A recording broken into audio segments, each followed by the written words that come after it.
युवराज Dongre news, सत्य, स्पष्ट, निर्भीड. अशोक खराचे व्हिडिओ पाहू रक्षक झाले भक्षक. राजन जाधव एसआय अकोला जिल्ह्यातील सायबर गुन्हेगार एक महिला त्या महिलेला प्रश्न करतो की तुझी मुलगी वयात आली काय, तुझ्या मुलीचं वय किती आहे, तुझी मुलगी माझ्यापाशी रातभरासाठी पाठवून दे, मी तुला 10,000 रुपये देतो. एक वरिष्ठ अधिकारी त्याला छापतो आणि त्याला म्हणतो अरे सुधार जरा हरामखोरा काय बोलून राहिलास तू, आणि त्याला हात उचलायचा प्रयत्न करतो तर वर्दी ज्याला दिसते तर वर्दीची इज्जत राखते तो पोलीसवाला वरिष्ठ अधिकारी. विचार करा तुम्ही. मला एकच म्हणणं आहे महाराष्ट्राच्या गृहमंत्र्यांना, का हो महाराष्ट्रातला महिला सुरक्षित आहे का तुमच्या? महाराष्ट्रातल्या लाडक्या बहिणी सुरक्षित आहे काय? हा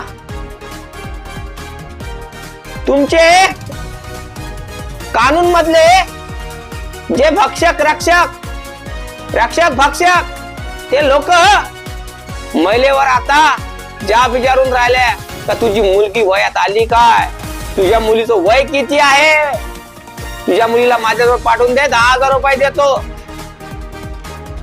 काय म्हणणार तुम्ही? अशा हरामखोरात पोलिसांना काय सजा मिळाली पाहिजे हे नक्की कमेंट करून सांगा. अगोदरच महिला सुरक्षित नाही आहे रस्त्यावर. महिला रात्रीची बाहेर निघू शकत नाही, तर रात्रीच्या बाहेर कोणी छेडलं महिलेला तर धाव कुठे घेणार? पोलीस स्टेशन मध्ये घेणार. पण आता महिलेला असं वाटणार पोलीस स्टेशन मध्ये भक्षक आहे माझे, रक्षक कोणीच नाही आहे.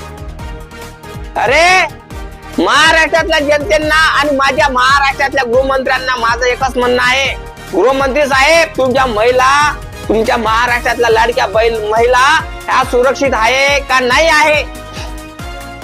हा असा पोलीसवाला वर्दीचा माग असतो, त्याला असं वाटते माझ्या अंगावर वर्दी आली मी सगळ्यांचा बाप झालो. अरे हरामखोरा, ह्या कायद्याच्या समोर कोणी मोठं नाही आहे हे लक्षात ठेव.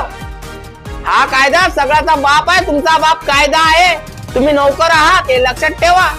आणि जनतेचे नोकर आहात तुम्ही, जनतेच्या खिशातून पैसे मिळते तुम्हाला. आणि महिलांना विचारता तुम्ही की तुझी मुलगी जवान आहे का, तुझी मुलगी वयात आली का, तुझ्या मुलीला माझ्यापाशी पाठवून दे, 10,000 रुपये देईन.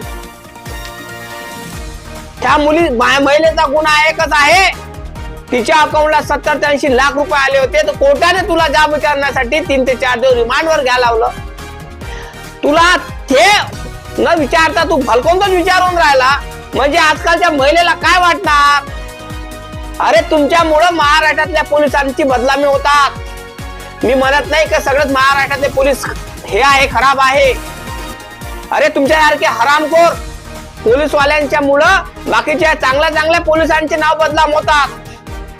लोक त्यांच्यावर विश्वास करत नाही. हरामखोरांना सुधरा जरा. वर्दीचा माज आलाय का तुम्हाला? वर्दीचा माज आलाय काय? अरे कशाच्या वर्द्या वापर घालता तुम्ही? तुम्हाला रिस्पेक्ट नावाची चीज नाही, महिलेची इज्जत करू शकत ना तुम्ही? महिलेची छेडखानी करता, महिलेला वाईट पद्धतीने प्रश्न विचारता, महिलेला काय बोलता हे तुम्हाला ध्यानावर आहे का? तुम्ही काय आहे? तुमचे वरिष्ठ अधिकारी तुम्हाला बोलते, जाब विचारण्याचा प्रयत्न करते, लाजा वाटू द्या.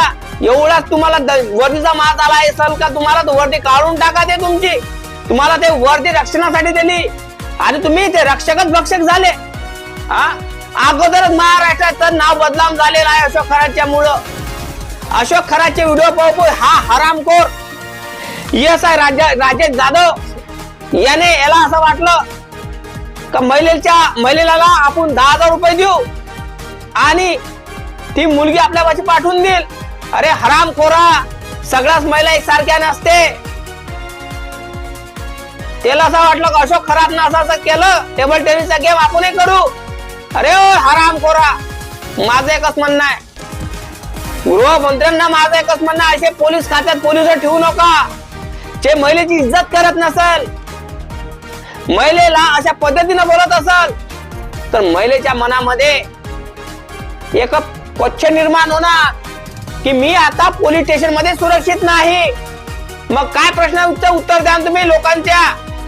लाडकी बहिणी तुमच्या अगोदरच सुरक्षित नाही आहे. अशोक खरातनं 1 ते 2, 3 हजार महिलेवर अत्याचार केला. त्याचे व्हिडिओ 1, 2 नाही, 3 ते 4 हजार व्हिडिओ आहे.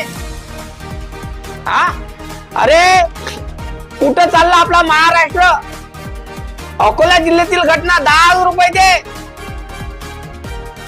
10,000 रुपये घे, तुझी मुलगी माझ्याजवळ पाठवून दे एका रात्रीसाठी.